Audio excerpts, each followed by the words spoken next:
레위기 21장이고요. 4절 말씀이 있습니다. 제사장은 그의 백성의 어른인즉 자신을 더럽혀 속되게 하지 말지니라. 아멘. 제사장은 백성의 어른이다 라는 제목이고요. 어른 된다라는 게 뭔가 이런 묵상을 여러분들이 하루 마음속에 품고 살아가시기를 바랍니다. 레위기 21장 제사장의 거룩에 관한 내용을 소개하죠. 제사장과 대제사장은 백성의 지도자로서 백성들보다 더 높은 거룩함의 기준이 요구됩니다. 너무나 당연한 거 아니겠어요? 그죠? 어떤 시대인지 간에 지도자는 항상 더 높은 기준을 적용받기 마련입니다. 토저 목사님의 말이 있죠. 그리스도인의 진정한 이상은 행복이 아니에요. 거룩함이에요. 거룩한 삶은 작은 문제 하나까지 성경에 따라 살아가는 삶입니다. 거룩한 삶은 우리 마음에서 시작해서 우리의 길을 거쳐 우리의 발에서 완성이 됩니다. 이런 말이죠. 쉽게 표현해 보면 거룩함은 작은 것에서부터 점점 더 작은 것까지 내가 하나님 말씀에 또 하나님의 뜻에 내 자신을 순종하고 복종시켜 나아가는 것이다 라고 이해할 수 있는 것이요. 더 디테일한 부분까지도 더 예민하게 내가 하나님 앞에 반응해 나아가는 사람이 되는 것. 이것이 사실 리더에게 매우 중요한 거룩함의 기준이 아닐까 그런 생각을 해봐요. 왜? 다른 사람들보다 더 높은 기준을 나에게 적용을 하다 보니까 더 디테일한 부분까지도 나는 하나님 앞에 내 자신을 쳐서 복종시켜 나가려고 하는 훈련을 반드시 해야만 하는 거죠. 그러면 오늘 본문이 말하고 있는 제사장에게 요구된 거룩함이 뭘까? 이 질문에서부터 말씀 묵상을 함께 시작을 해볼게요. 우리가 오늘 읽었던 본문 말씀은 4절이죠.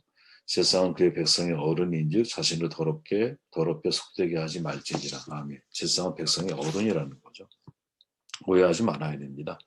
생물학적인 나이로 어른을 가리키는 것은 분명히 아닐 거예요. 젊은 제사장도 있을 거 아니겠습니까? 그 제사장보다 훨씬 더 나이 든 연세 든 분들이 얼마나 많이 사실은 있었겠어요. 여기서 말하는 어른의 개념은 영적인 어른, 신앙의 어른이라는 말이죠. 어른의 흉내를 내라 이런 말이 아닙니다. 어른으로서의 책임감을 가지고 살아야 한다라고 우리는 이해할 수 있는 거죠. 여러분 바울이 디모데에게 한 말을 한번 떠올려 보십시오. 눈으로 읽어보세요. 누구든지 내 연소함을 업신여기지 못하게 하고 나이가 어렸다라는 거죠. 디모데가. 근데 목회를 시작을 합니다. 오직 말과 행실과 사랑과 믿음과 정절에 있어서 믿는 자에게 본이 되고 내가 이를 때까지 읽는 거 하나님 말씀을 가리키죠. 권하는 거 가르치는 거에 전념해라. 이때 전념하라는 것은 목숨을 걸라 이런 말이거든요. 이 모든 일에 전심전력하여 너의 성숙함을 모든 사람에게 나타나게 해라. 네가 여기에 전심전력을 하면 네가 영적으로 성숙하게 될 거야. 이렇게 말하는 거죠. 내가 내 자신과 가르침을 살펴 이 일을 계속해라. 정말 괴로운 요구 아닙니까? 그죠? 이 일을 계속하라는 거예요. 계속. 그리고 이것을 행함으로 내 자신과 내게 듣는 자를 구원하리라. 이렇게 고백을 해주고 있죠.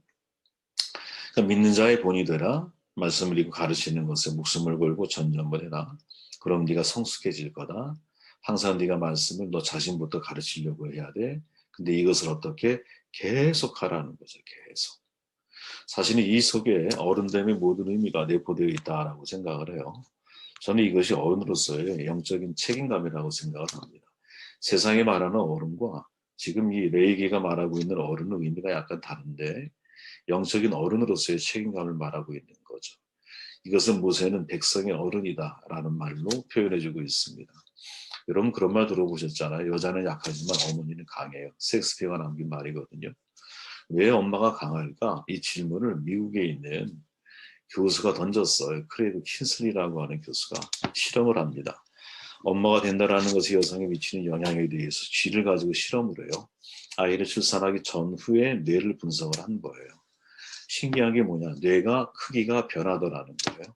잘 관찰해 봤더니 출산한 이후에 어미지는데 대단히 용감해집니다. 먹이를 찾기 위해서 전보다 5배나 더 빨리 움직여요. 공간 지각력이 더 향상되는 것을 발견하게 돼요. 킨슬리 교수가 이렇게 정리를 해주죠. 임신 기간에는 엄마가 된다라는 거 부담스러움에서 정신력이 쇠약해질 수도 있지만 아이를 출산하고 나면 또 모유를 먹일 때까지 정신적인 힘을 담당하는 뇌 부분의 세포가 자꾸 커진다는 거예요. 그러면서 아기를 낳고 엄마가 된다는 것은 기억력이 더 좋아지고 주의력이 향상이 된대요. 굉장히 민첩하게 행동하는 능력을 배우게 된대요. 그래서 마지막에 정돈하기를 여성은 모성애로 인해 신체적인 강함을 얻기도 한다. 이렇게 표현을 해요. 저는 여기서 매우 중요한 교훈을 얻게 돼요. 야, 인간이 내가 책임져야 할 책임감이 점점 더 커지면 내가 대단히 강해질 수 있구나. 우리의 뇌가 그렇게 사이즈가 달라지게 되어 있구나. 이게 하나님이 주신 신비가 아니겠나 이런 생각이 들어요. 그죠? 저는 어른은 책임의식을 가진 사람이라고 생각을 하거든요. 어떤 사회든 책임지는 자를 존중하고 따르게 되어 있어요. 만약에 우리의 어른들이 책임을 회피하면 공동체는 당연히 쇠퇴하고 퇴보하게 될 거예요. 왜 우리가 자식을 미래 세대를 돌보는 게 무슨 사명입니까? 사실은 늘 말씀드리지만 내가 낳은 자식인데 자식을 돌보는 걸 당연히 어른이 해야 할 책임인 거 아니겠어요? 이걸 사명운으로 하면 참 우스운 이야기가 된다고 봐요. 오히려 그냥 당연히 해야 할 일인 겁니다. 그죠? 우리가 할 수 있는 한 어른으로서 우리의 미래 세대가 자기의 꿈과 하나님 주신 사명을 감당할 수 있도록 다리를 연결해주고 길을 열어주고 하는 일들은 어른으로서 마땅히 해야 할 일인 것이죠. 그러한 책임을 회피할 것이 아니라 당연히 직면해서 그 책임을 내가 감당하려고 할 때 내 안에 성숙함이 훈련되어지는 것이지 한쪽 눈 찔끔 감고 내가 마땅히 감당해야 할 책임을 내가 외면하고 살아간다면 그 사람은 나이를 많이 먹어도 빅보이, 큰 아이가 되는 것이죠. 나이가 어려도요. 책임감이 큰 아이들은 리를 어덜트라 그러잖아요. 작은 어른으로 보여요. 하지만 나이는 많은데 아직도 정신적으로 성숙하지 못하면 그냥 빅보이인 거죠. 빅보이. 제가 고난주간에 가상치료는 묵상할 때에 이런 질문이 전 들었거든요. 야, 예수님은 어떻게 그토록 고통스러운 십자가의 길을 걸어갈 수 있었을까? 역사적인 문헌을 막 읽다 보면 예수님이 걸어가신 비아들로로서 십자가에서의 그 고통은 정말 인간의 한계를 초월하는 너무나 고통스럽고 너무나 괴로운 육체적인, 정신적인, 심적인 그런 고통의 길이었거든요.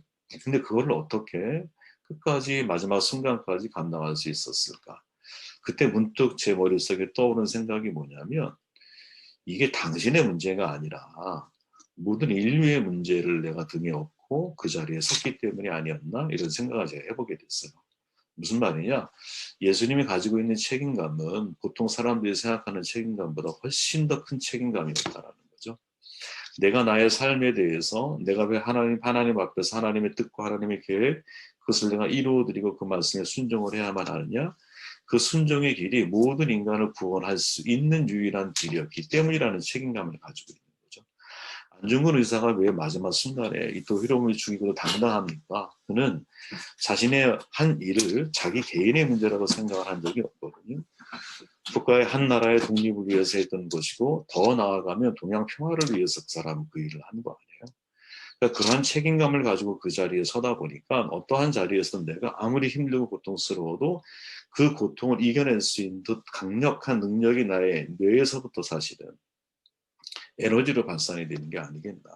그래서 예수님이 마지막에 대제사장의 기도문 가운데 이런 내용을 삽입해 놓으셨거든요. 요한복음 17장 눈으로 보세요. 19절에 보면 또 그들을 위하여 내가 나를 거룩하게 하오니 이는 그들도 진리로 거룩함을 얻게 하려 함이니라.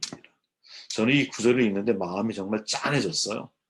아, 예수님이 자기 자신을 거룩하게 구별할 수 있었던 중요한 이유는 그들인 거야, 그들. 그죠?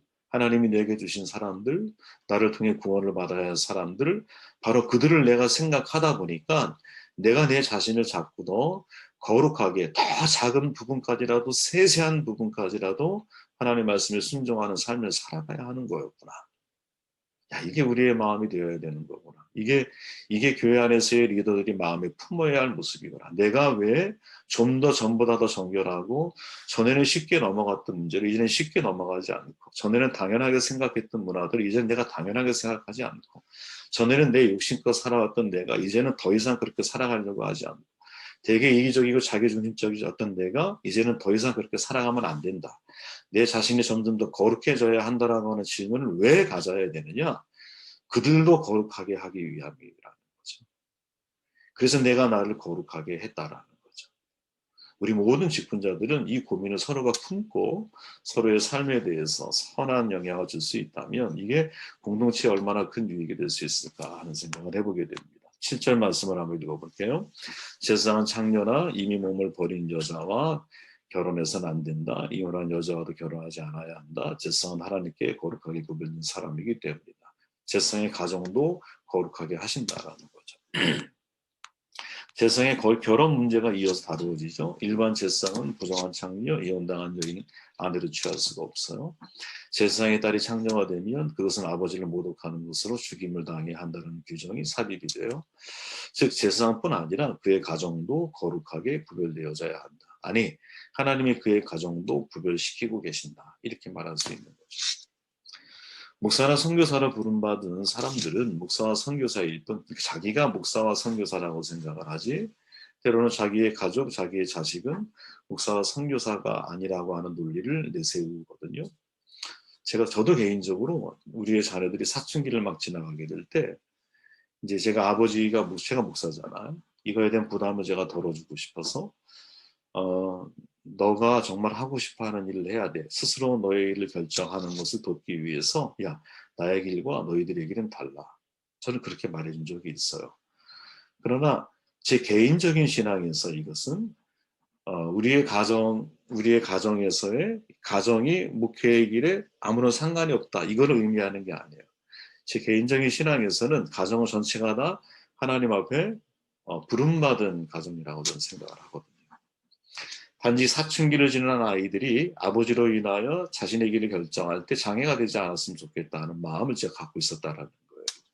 우리가 신부와 수녀가 아닌 한 목회자의 길은요, 가정에 함께 갈 수밖에 없는 거거든요. 우리는 신부가 아니잖아. 그죠?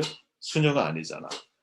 우리는 가정이 하나님의 사랑의 통로가 되기 위해서 사실은 신부와 수녀보다 더 큰 부담을 가지고 살아가는 사람이거든요. 마틴 루터가 여러분 옛날에 독신이었잖아요. 왜? 신부였으니까. 그걸 청산하고 수녀 출신의 폰보라와 결혼을 해서 가정을 일구거든요. 신부와 수녀님이 만난 거예요. 루터는 가난의 길을 걸었어요. 학자의 길이에요. 당연히 가정의 살림은요 아내의 몫이었어요. 이 아내가 점점 억척스럽게 변해가요. 루터는 대단히 생각하는 사람이고 논리적인 사람이거든요. 근데 아내 폰보라는 대단히 감정적인 사람이야. 그러니까 서로 대화를 나누면 얼마나 충돌이 많았겠어. 서로 다툴 때가 많은 거예요.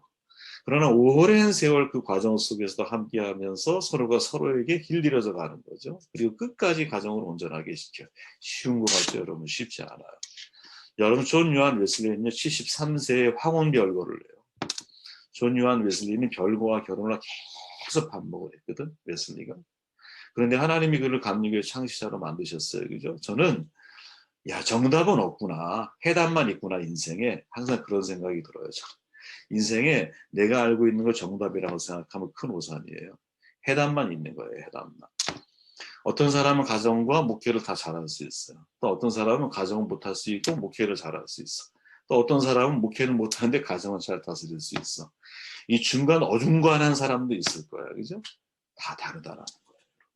하지만 분명한 건 가정도 하나님께서 부르신 하나님이 거룩하게 구별하신 거라는 거죠. 베드로 총각이 아니었잖아요. 결혼하여 아내와 함께 장모를 모시고 살아가는 가장이었어요. 옛날에는 배가 있고 그물이 있기 때문에 어부노릇 하면서 돈을 벌어다 줬어요. 주님을 따라가기 시작하면서 더 이상 벌어다 줄 수가 없어요. 근데 아내 콘크르디아가 왜 돈 벌어오지 않아? 나 다른 사람처럼 똑같이 배부르게 살고 싶고 아니 우리 가족도 내가 교육을 시켜야 될 거 아니야? 이렇게 만약에 베드로를 닥달했다면 어떻게 됐을까? 정말 괴로운 문제였을 거거든요. 베드로가 성전 미문에 가다가 이렇게 말하잖아요. 더 이상 내가 금과 은은 없어. 근데 나사렛 예수 이름 너에게 주노니 네가 일어나 걸어. 이렇게 말씀할 수 있었던 이유는 사실은 베드로 배후 속에서 베드로가 사역에 전념할 수 있도록 도와주고 있는 돌봄 사역에 최선을 다했던 콘크르디아라고 하는 아내가 있었기 때문이거든요. 분리되어 있는 사역이 아니라는 거죠. 같이 부름받은 사역이라는 거지.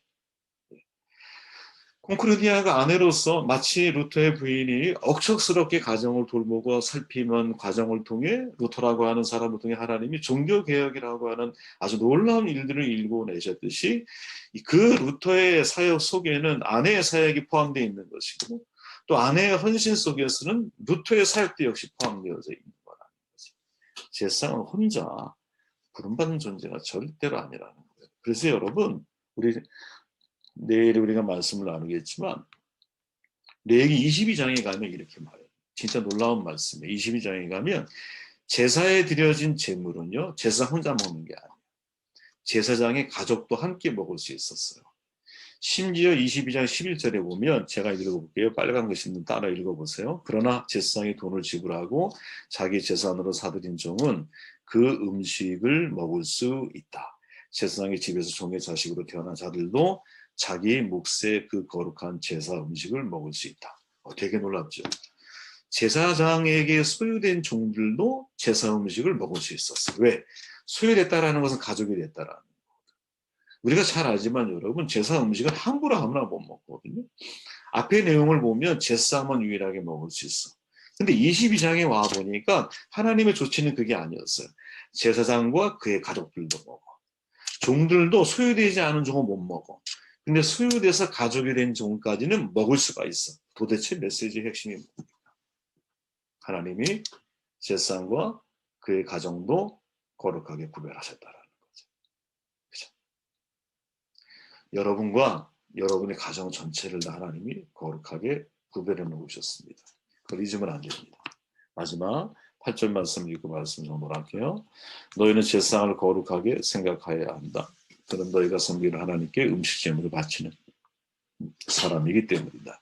제사장은 너희에게도 거룩한 사람이다. 너희를 거룩하게 하는 나 주가 거룩하기 때문이다. 백성들은 제사장을 거룩하게 생각해야 한다라는 거죠. 왜? 하나님께 음식 제물을 바치는 사람이기 때문이라는 거예요. 되게 상징적인 표현이죠. 여러분, 과연 제사장을 거룩하게 생각하는 일이 쉬운 일일까? 저는 결코 쉽지 않다고 생각을 해요. 개인적으로 호적원과 적절한 거리를 유지하는 게 늘 필요하다고 생각을 하거든요. 사람의 관계는요, 불과 같아요. 너무 가까이 하면 뜨겁고요, 너무 멀리 하면 차가워져요. 적절한 거리를 유지하는 게 중요하거든요. 이거는 목사가 더 잘해줘야 돼요. 저는 예전에 목사와 성도님 사이가 너무 가까워서 처음에는 좋았는데 관계가 나빠지면 서로가 원수로 돌변하는 것을 너무나 많이 목격을 했어요. 근데 이때의 적절한 거리 유지를 누가 잘해줘야 돼? 목사가 더 잘해줘야 돼. 그 다음에 같이 판단을 해야 돼요. 상호 분별이 필요한 부분이에요. 왜인가? 여러분, 제사장이 항상 거룩한 모습만을 유지할 수 있다면 뭐가 문제겠어요? 그죠? 교회로 얘기하면 목사가 항상 거룩한 부분만 유지할 수 있다면 뭐가 문제겠어요? 늘 보면 존경스럽고, 늘 보면 감사하고, 늘 보면 내가 상대에 대한 뭐랄까요? 이 존중하는 마음이 내 안에 생길 수 있겠지. 근데 대부분 우리는 진짜 별 수 없는 인간들이거든요. 냄새 나요. 추한 모습도 보여요. 거룩함보다 부정한 모습을 목격할 때가 또 많아요. 당연히 상대에 대해서 실망하고 신뢰가 흔들려요. 그래도 그 신뢰를 잃어버리면 안 돼요. 모든 관계의 기초는 상호 신뢰거든요. 신뢰의 본질은요, 상대가 믿을 만한 행동을 하기 때문에 우리가 믿는 것이 아니에요. 물론 우리의 입장에서는 내가 상대에게 신뢰받을 만한 믿음 있는 행동들을 보여주는 게 맞아요. 그러나 성경이 우리에게 요구하고 있는 신뢰는 여러분이 믿을만 하기 때문에 하나님이 여러분들을 믿어주신다고 생각을 하십니까? 이게 출발이라는 거예요. 내가 믿을만 하기 때문에 하나님이 나를 믿어주신다고 생각하십니까? 아니죠. 아무리 생각해도 나는 하나님 앞에 믿을 만한 사람이 아니죠. 그러나 하나님이 나를 사랑하시기 때문에 믿어주고 계시는 것이고, 사랑하기 때문에 믿어주고 계시는 그 믿음에 내가 보응하기 위해서, 보답하기 위해서 내 삶을 바꿔나가는, 하나님께 내가 설득된 인생으로 내가 변화되어지는 것이지, 내가 믿을 만하기 때문에 하나님이 나를 믿어주시는 게 아니에요. 여러분, 제사장도요, 별 수 없는 인간이에요. 그러나 제사장은 하나님께 음식을 바치는 사람이기 때문에 거룩한 거예요. 그죠? 이것을 구별할 줄 알아야 돼요. 그래서 제사장은요, 제사를 지낼 때 반드시 뭐를 입어? 에봇을 입어야 돼. 나는 추해. 나는 죄인의 심정으로 하나님 앞에서. 그러나 사람들 앞에서는 에봇이라고 하는 은혜를 입고 서 있는 나의 존재를 보여줘야만 하는 거예요. 인정을 해야만 하는 거예요. 하나님이 나를 거룩한 옷으로 입혀주셨을 뿐인 것이지 내 자신이 거룩한 게 아니야. 목사가 단에 설 때요, 의로운 한 인간으로 서는 것이 아니에요. 목사라고 하는 거룩한 옷을 입고 설 뿐인 거예요. 하나님께 음식 제물, 하나님께 드리시는 것은 제물 그 자체가 아니라 제물을 드리는 사람의 마음이거든요. 그래서 목회자는, 제사장은 제사를 드리고 있는 사람들의 마음을 분별해야 할 역할과 책임이 그에게 있어요. 만약에 그 제물을 드리고 있는 그 제사를 드리는 사람이 제물과 마음이 일치하지 않았을 때는 그 마음과 제물이 일치될 수 있도록 도와줘야 할 책임이 누구? 제사장에게 있는 거야. 말라기 1장에 가보면 이거 꼭 여러분들 읽어보셔야 됩니다. 제가 천천히 읽어볼게요. 너희가 더러운 떡을 나의 제단에 드리고도 말하기를 우리가 어떻게 주를 더럽게 하였나이까 질문한 거예요. 그들이 질문했다라는 거예요. 이는 너희가 여호와의 식탁은 병렬히 여길 것이라 말하기 때문이라. 만군의 여호와가 이르노라 너희가 눈먼 희생 제물을 바치는 것이 어찌 악하지 아니하며 저는 것 병든 것을 드리는 것이 어찌 악하지 아니하냐. 이제 그것을 너희 총독에게 드려봐라.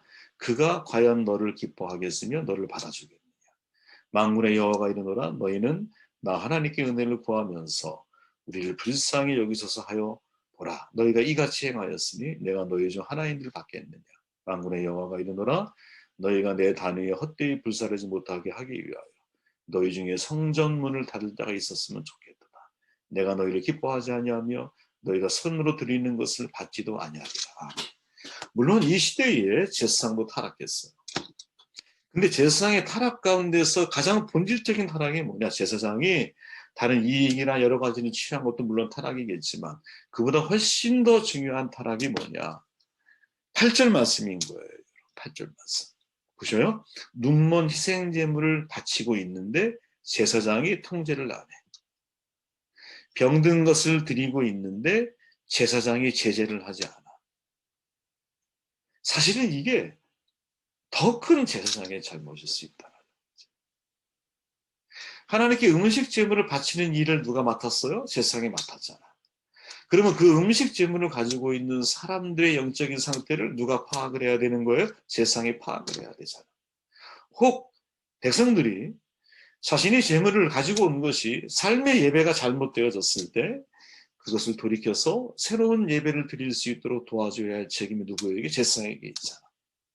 그러니까 그 어떠한 잘못보다 실은 예배를 드리고 있는 백성들이 온전한 예배를 하나님 앞에 드리지 못하고 있을 때 그것을 제대로 교정해주고 권면을 통해서 그 예배가 온전한 삶의 예배가 될 수 있도록 그들을 도와줘야 할 책임이 제사장 가운데 있었는데 그것을 제대로 실천에 옮기지 못하는 제사장의 이 잘못, 이것이 훨씬 더 중요한 문제일 수 있다라는 거죠.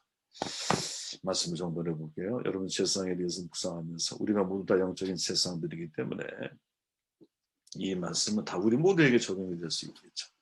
우리는 영적인 어른이 되어져야 돼요. 그렇죠? 예수님이 말씀하신 것처럼 내가 나를 거룩하게 한 이유는 뭐냐? 그들로 진리 안에서 거룩하게 하기 위해서요. 우리가 그러한 영적인 책임감을 가지고 인생을 살아가고 있느냐? 여러분들의 가정은요, 하나님이 거룩하게 구별하신 가정이에요. 왜? 여러분들을 거룩하게 구별하셨기 때문이에요. 또 마지막으로 제사장을 거룩하게 생각해 줄 수 있어야 돼요. 그 이유는 그가 하나님의 음식 제물을 드려야 되는 책임을 맡은 사람이기 때문에. 그런데 동시에 제사장은 그 음식 제물에 대해서 백성들이 잘못된 제물을 통해서 하나님 앞에 오히려 그 제사가 헛된 제사가 되도록 만드는 것을 대단히 중요하게 경계해야 돼요. 잘못된 제물을 드리고 있을 때는 빨리 그것을 수정하고 빨리 그것을 교정해서 하나님 앞에 온전한 제사를 드릴 수 있도록 도와줘야 할 책임이 제사에게 있기 때문이에요. 이 책임을 저와 여러분들이 잘 감당해 나가는 귀한 축복이 있기를 바랍니다.